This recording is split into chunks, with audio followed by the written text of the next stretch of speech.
What's up, guys? Today we have a 2008 Dodge Spriter. Customer came to our shop with basically a dead key. That's the old one. Nothing's happening. It was dropped in water. As you can see, no response. We made a brand new one.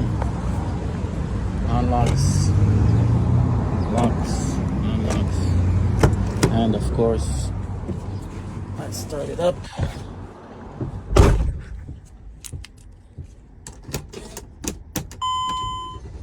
Starts the car. All right, if you need a remote key for your Dodge or Mercedes Sprinter, give us a call, 647-323-3297. Leaf Locksmith. We do these 08 up to 2018. If you need a Sprinter key, give us a call.